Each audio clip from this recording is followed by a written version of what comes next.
Hey, I'm Jack River and this is To Rebel in the Times. A meander into the minds of creators and thinkers forging a path of change in these wild times, connecting us to the seeds of rebellion planted in our past and emerging into our future. This episode was recorded from my home on Yuin country. I would like to pay my respects to elders past, present and emerging, and pay special respect to any First Nations listeners. I always try to put our land acknowledgements in the basic sense of what it is, and it really is just basic manners. I mean, with welcome to country as well, it's can I come through your land? Can I cross? Alaskan psych pop band Portugal the Man have an impressive history of using their music to pass the mic and encourage impact wherever they go. As they topped US and global charts, won a Grammy and made over 9 albums, they've socially mobilized their listeners, building community resilience, empathy and awareness through music, namely through Portugal the Man Foundation. Portugal the Man consistently share their stage and platform with First Nations people. Since their 2018 tour, they've dedicated the opening of every set for performances, poems, dances and speeches by local First Nations artists and leaders from the local area they're performing in. For this chat, frontman John Gawley and I caught up from our respective lockdowns. I first met John on Instagram after a certain cultural moment in Australia, but we will talk about that later.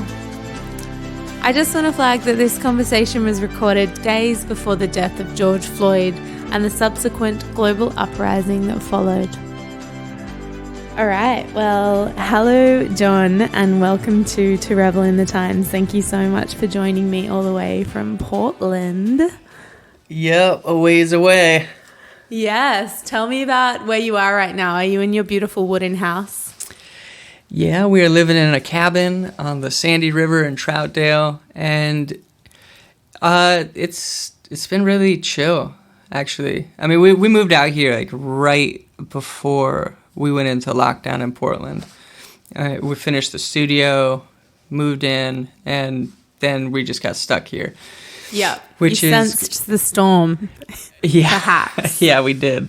Yeah. Stepping into what we're going to talk about today, can you tell me a little bit about growing up in Willow, Alaska, and what are some of the earliest memories you have with your family and the environment there?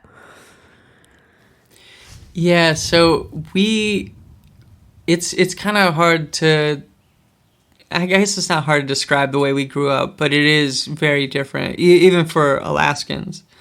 And it's something that, like, I think growing up there, you just growing up anywhere, you take things for granted. You know, it's just kind of like, this is what it is. I remember growing up on the Cook Inlet, which you guys all know Captain Cook. Yeah, we know that guy. We have that in common. So I grew up on the Cook Inlet, and we would have beluga whales in our backyard. I mean, closest neighbor was like 5 miles. You see bears, you see moose.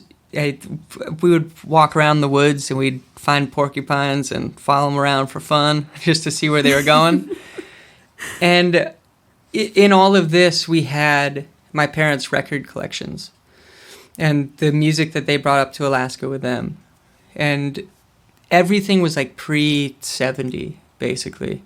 It was, we listened to a lot of like the oldies station. There was something really romantic about that idea that like we could be out in a cabin listening to the same music that people would be listening to in Sydney, you know, in Australia. And yeah, I just really loved that. I love the connection that music makes for people. Yeah, it's so wild. That's such a beautiful image, sitting in, you know, far, far away Alaska, like connecting to those weird imaginations of other humans. I think I remember doing that. I didn't grow up in such a rural area, but it was still super far from the city. The city was just like a bunch of, I don't know, images that I never kind of had touch with. But listening to like the Beach Boys and stuff when I was 10 in a little country coastal town, it's just like, I don't know, like it felt like outer space. Like those sounds, you know, compared to little country coastal towns. Did you ever imagine as a kid that you would be where you are today, or did you, like, those strands of nature and connection and music, do they ever, make weird little images of your future that you find yourself in now? No. I never wanted to do any of this. I just, like, totally honest about it. Like, I was a really, really, like, painfully shy kid. I hated attention. Even Zach, like, I played music with Zach since we were, like, 15, and he doesn't even remember me at 15. And I played music with him. Like, I would go over to his house and have him show me how to play, like, Minor Threat and Sepultura and Slayer and all these, like, Rage Against the Machine. Like, he would show me how to play all this stuff, and I just wanted to play in my bedroom. Honestly, like, I never wanted to leave the state. I didn't think I could. Like, Yeah. Just the thought of flying across the ocean to Europe was just so out of reach. Like, that will never happen for me. And we've done it 40 times now. That's so wild. And Life, yeah, eh? yeah, it's weird. And obviously you and the band have an incredibly powerful passion for Indigenous rights and underrepresented groups that's now a driving force in your career. And we're going to talk about that in depth. But, sitting in the bedroom with Zach, did you feel at that time what you feel now? Or when did kind of yours and the band's feelings on these issues collide with your music? Was that an intention from the beginning? Yeah, I think it was, and it wasn't, because again, it's you take these things for granted.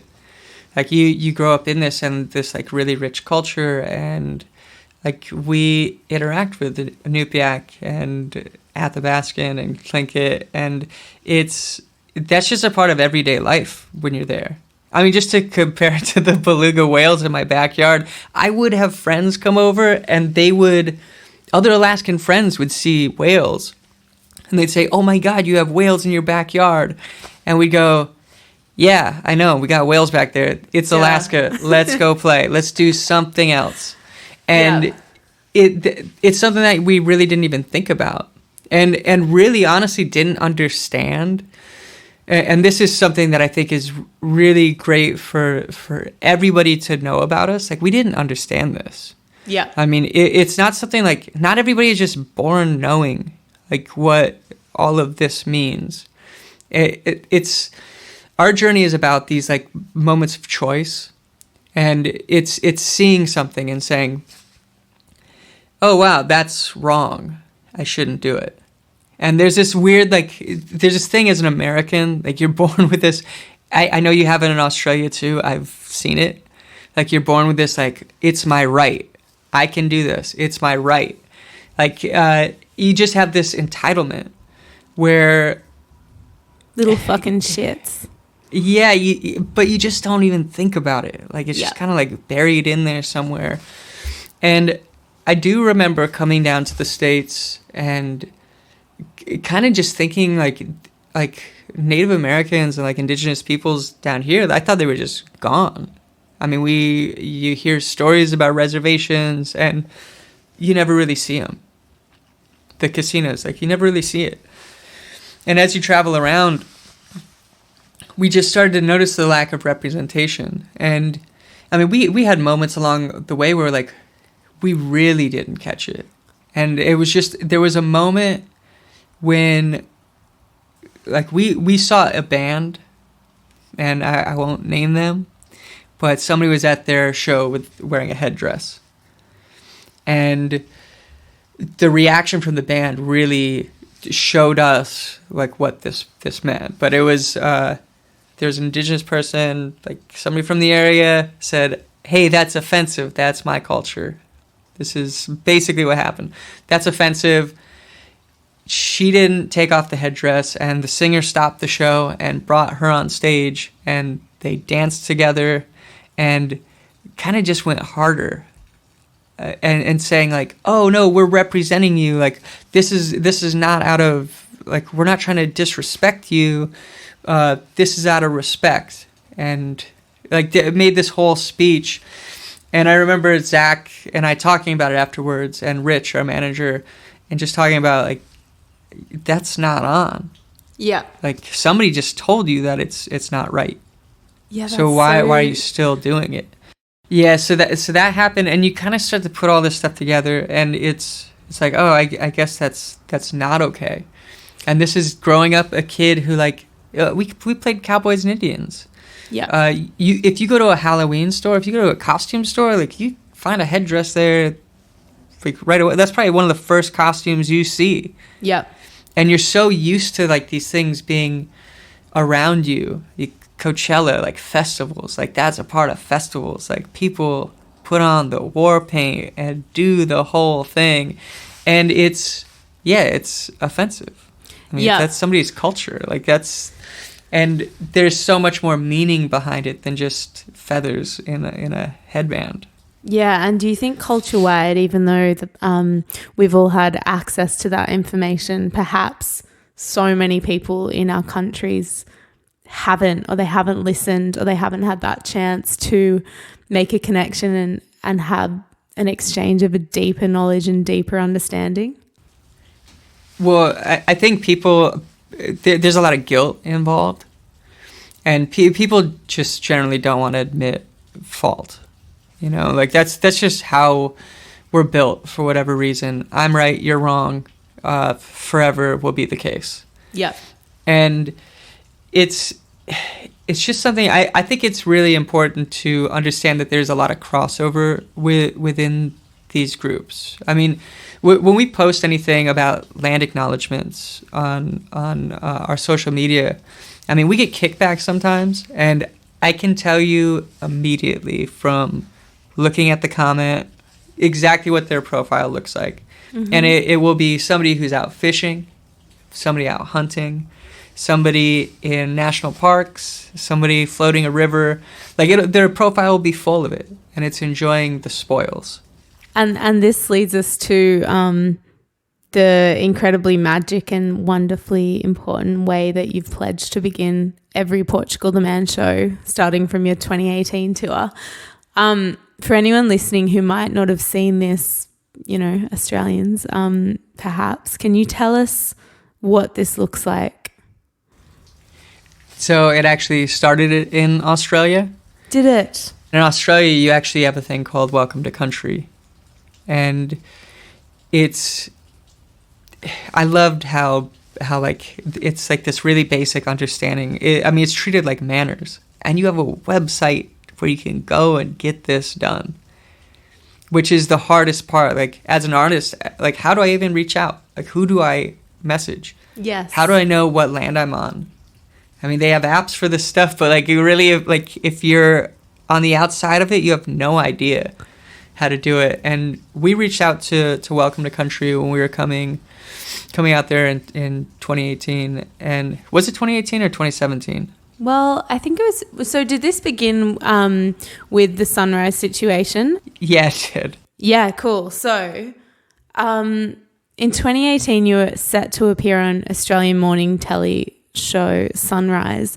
But after they aired a segment discussing opening up, in inverted commas, Indigenous youth adoption, with not one Indigenous member on the panel, and with one commentator, Prue McSween, saying, just like the first stolen generation, where a lot of children were taken for their well-being, we need to do it again. You boycotted the show, and that was so incredibly important to so many Australians to see someone from another country coming in and making a stand and talking about it. And then after that, is it correct that you met with Gadigal elder Alan Madden?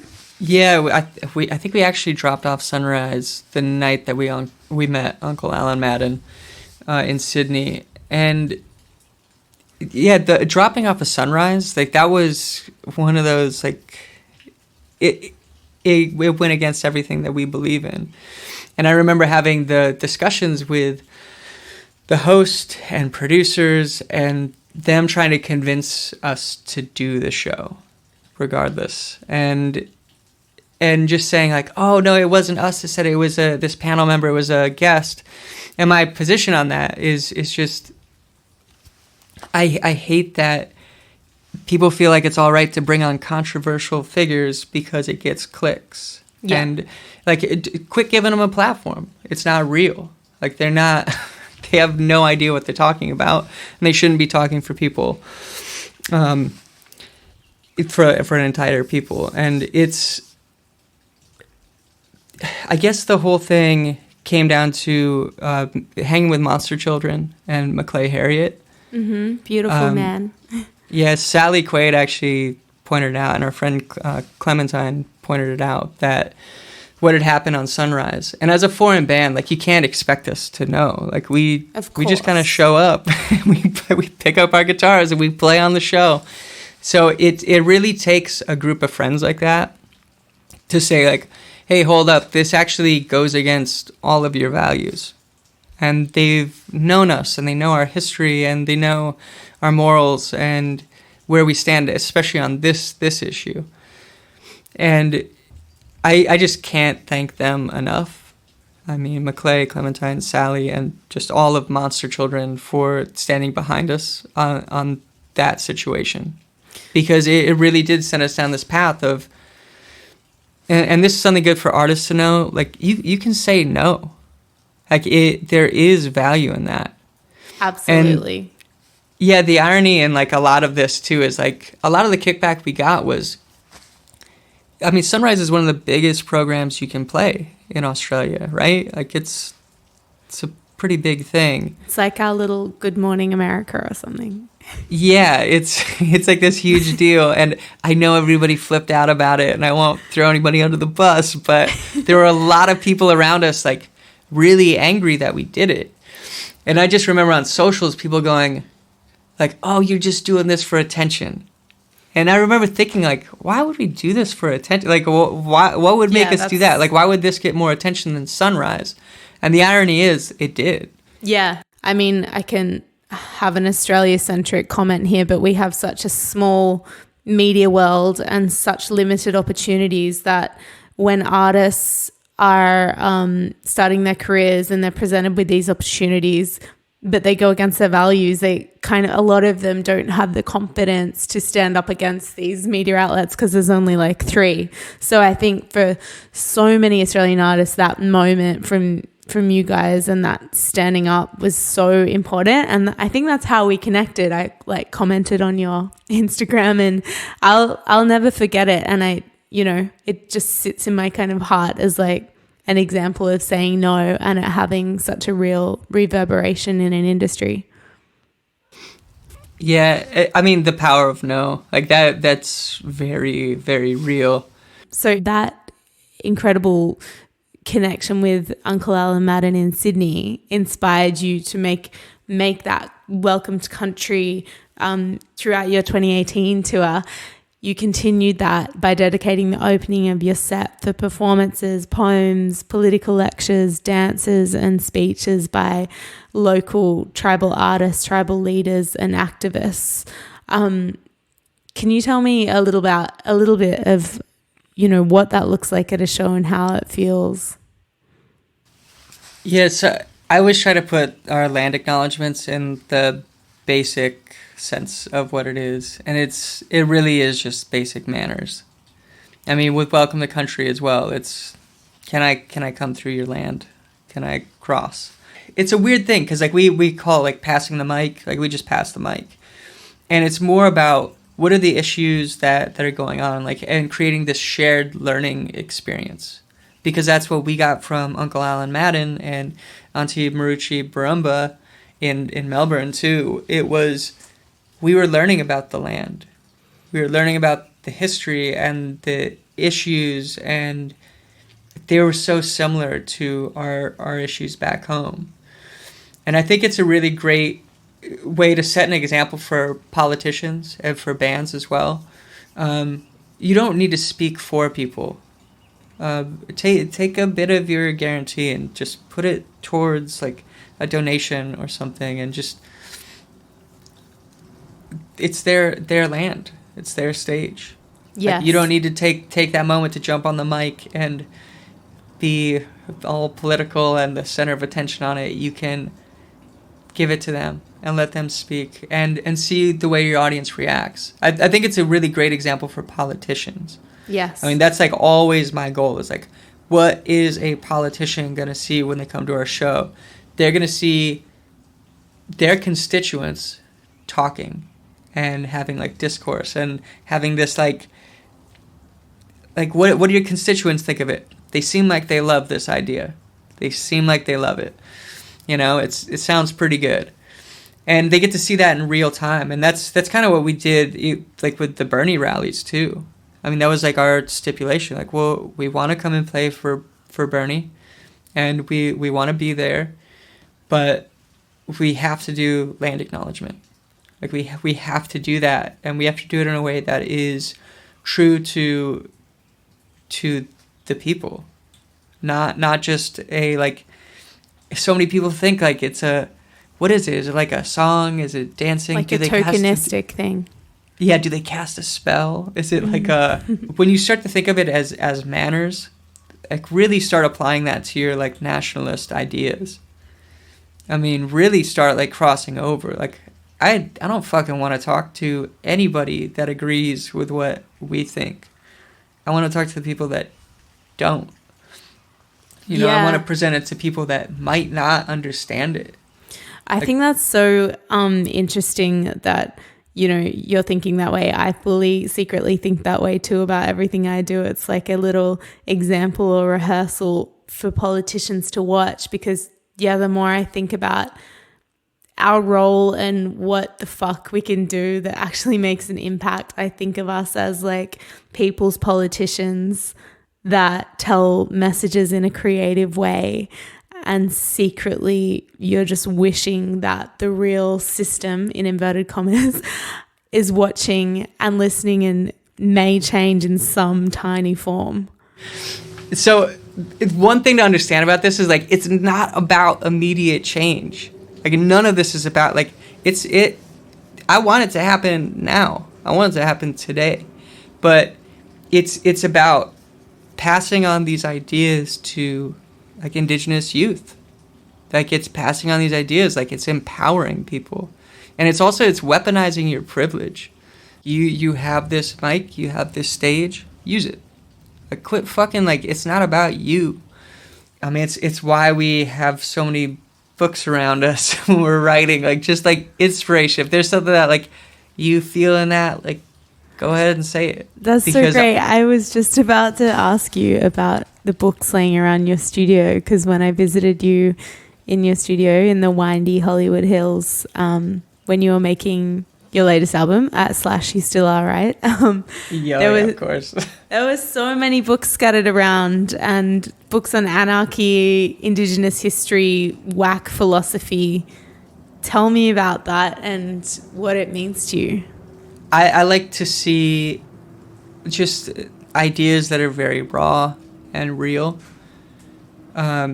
It's you take in a little bit of history, you take in a little bit of the anarchy, but you always like understand like even like when we talk about anarchy and like Antifa and like all of these things, like they're all problematic. And I probably shouldn't even go down this road. Actually, this is a huge mistake. No, it's not. Can you tell us some of those books you're reading? Because I wanted to ask you anyway. Well, right now I'm reading The War of Art because I have no idea how to write a song anymore. And it's all confusing. This is about breaking through the blocks. Cool. and winning your creative battles right now. Yeah, you should get that. And then 1491 is the one that I pulled out to start reading about the history of America pre-Columbus. And again, like we're just nerds, man. Like and that's something that I feel like it's become so problematic, like politically. Like, just, like, wanting to know, like, wanting to understand. You probably fucking hate being asked about this, but I just really want to ask so people know if they don't know and they're listening to this podcast. But on Feel It Still, you really did weave some pretty incredible historical references in that if you're not like a deep PTM fan, maybe you wouldn't notice. Can you tell me about the years 1966 and 1986 that you reference? It's so 1966 is like civil rights movement, and there's a lot around that date. I'll tell you the honest way lyrics come together, and how it relates to us. We've always talked about family, and we've always talked about political issues in our music, but we do it in a way that's not necessarily like apparent. Like, we give you the opportunity to read into it and figure out what that means. Like, what does it mean to you? It can be different than it means to us, but you should have the opportunity. And for me, so I was really singing about my daughter, and I was singing about like how, like, what it's like to leave home and we're still these punks. Like that's the rebel just for kicks. Like, we just like fucking with shit. Like, we have problems everywhere, and Portugal the Man is always down for a fist fight, and I have a kid. So like, how do you balance that? And honestly, like, these kind of things just rolled off, and it was like, I've been feeling this way since 1966, was really just thinking about my dad and him, like the way they've raised us, and they raised us like making those things visible. You know, when we talk about the book ban in Alaska and banning books that are anti-war or anti-capitalism and materialism, and banned for anti-white messaging, which is, that stuff's scary. Yeah. Because you're trying to get rid of history. And the song was kind of our way to drop in a little bit of history and like make reference to the civil rights movement. And then at the same time, within the same breath, say, let me kick it like it's 1986, that's straight up Beastie Boys. That is kick it. Yeah. You know? It's just something that so naturally came out. And then the bridge is like a reference to George Carlin, which is fighting a war for peace is like screwing for virginity. And I always just thought that was such a great quote. Honestly, like, that's probably what the books in the room do, is they give you these little reference points. And this is something that Bob Dylan always says too, like, the lyrics don't really mean anything until they mean something. Yeah, and I love that so much. And I think what makes that song so relevant to kind of what I'm trying to investigate in this podcast is that line that, like, it might be over now, but I feel it still. And what the fuck are we feeling? What are we, is our generation going to step up? I mean, we are, but what else do we need to do? And where, you know, where is our army, and let's talk to them, kind of thing. So like, when you did that show with Bernie Sanders, or when you do your own shows, what is it that you feel still, / what do you think our generation are feeling, and like, do you feel a part of that? Well, that line, I think in particular, is really talking about how like, we're not racist anymore. We're over it. Like, that doesn't happen. Like, that doesn't exist today. Yeah. I mean, it's so easily brushed aside, and that you can't sweep racism under the rug because, like, oh, it's a person of color said it. Like, that's not how this works. And because they can vote and because they can eat in the same restaurants as us does not mean it's gone. And look at indigenous peoples. I mean, that's kind of my point of reference on everything. It's always going to come back to the umbrella of indigenous. And I'll tell you, how we treat the forefathers and mothers of culture in our land. If we can't treat them, if we can't treat the past well, how can we step forward into the future? Exactly. It's this idea that, like, well, there was a war, we won, they lost, so we get it. And like, okay, do you think that's right? Not do you think it it's like lawful and whatever. Like, is it like that might be a part of like the way you live? Do you think it's right? Do you think it's right? Can I just come to your house and take your house from you? I think with the idea of indigenous is we're all indigenous to some place. I mean, we're all from somewhere. Like you might have to dig deeper to find it. I mean, just meeting with Auntie Pua Case, Mauna Kea in Hawaii, like being out there and talking to her about her German ancestry and how she had to really dig to find, like, where are the songs? Like, where are the robes? Like, where's the regalia? Like, where's my, like, history? You can find it if you dig back far enough. It's just hidden. And I think with this idea of indigenous, it really applies. Like, you want to talk about environmental issues? Let's talk about indigenous. Like, let's talk about indigenous knowledge. You want to talk about, like, planting 1 million trees, Elon Musk? Let's, how about instead we buy some land and we give it back to the people of that land and we rewild it versus planting rows and rows of trees where you see no deer, no rabbits, no food, no berries. Like, let's rewild that area and why don't you put a team of lawyers in there to try and put that land in a trust and get federal recognition for that tribe or nation? You know, why don't we do that? Like, why aren't we, like, looking ahead? Like, we want to talk about race issues. You want to talk about Black Lives Matter. You want to talk about all these things. Like, go into doctrine of discovery and really think about, like, why all these laws are in place. Like, why you're being oppressed. Like, how this came to be. Go deeper. Spend some time. Yeah, it's about digging deeper, and it is about that umbrella cause. It's like, hey, you want reparations? Let's look at it on the scale of the American Indian. Like, let's look at it on that scale. Because you know what? I've been to fucking places where the reservation is an acre. It's an acre of land, which is so small. My house is on 3 acres of land. And you know what? If you don't live on that reservation, you don't get any of the rights. You don't get any of the government funding. You don't get any of the support. It's like, why can't it be 2 acres? Yeah. But that's the thing. I end up thinking that as we travel, we go through these places where the reservation is like 1 mile. I'm like, why isn't it 2?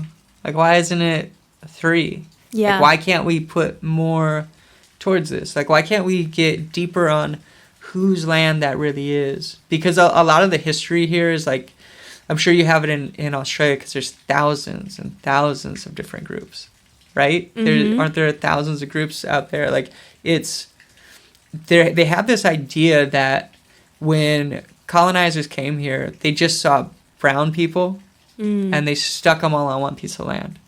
And it would be so many, like, it would be all these different groups and different tribes on the same land. And they think it's unintentional, but it's intentional. Like, they're doing this on purpose to break down your bloodline and, like, get you to adopt, like, some of our ways of thinking and break down your history and your culture.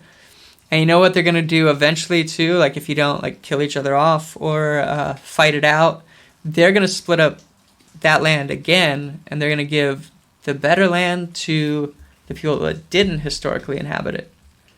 Yeah. And a lot of the time, it doesn't even matter. Like, it's just you're giving land to, like, oh, our bad. Like, we didn't realize you were 2 different groups, Winnebago and Oklahoma. Like, let's break this up, and you take the better land, and you take the worse land. And then it stirs hate within their communities.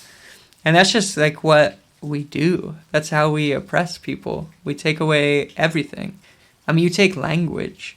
What I'm hearing from you and being reminded about is just going local and going deep. And for so many Australians, there are blockages, and it's just about going and sitting and spending time and doing the research and listening to elders. And actually, yeah, you know, if you can't find one way, find another way. Like, I think that's what I'm getting from everything you're talking about. And this whole conversation, which has been so wonderful. I could listen to you speak and think about these things forever. And I feel so, like, renewed to write music and also just, to think.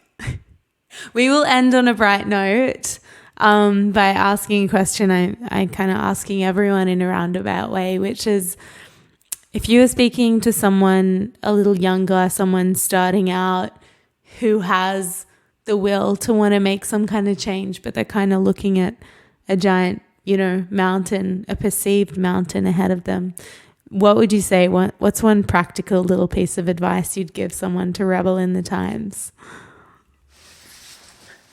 I think it's just research and understand as much as you can and just understand the power of choice. I mean, when you see something to be wrong, you can say something and you can say no. There's nothing wrong with that. You can stand by who you are. I think if I were saying anything to kids, it's just be true to who you are, and who you are changes all the time. So just understand the power of no, understand the power of your voice and standing up for others. I mean, it always comes down to that for me. Like it's not about you, it's about us, and we're all in this together. So think about the person next to you as well. I mean, have discussions. That's the whole point of like shared learning experiences. Like share that learning experience. See, we need to hear this, John. That was beautiful.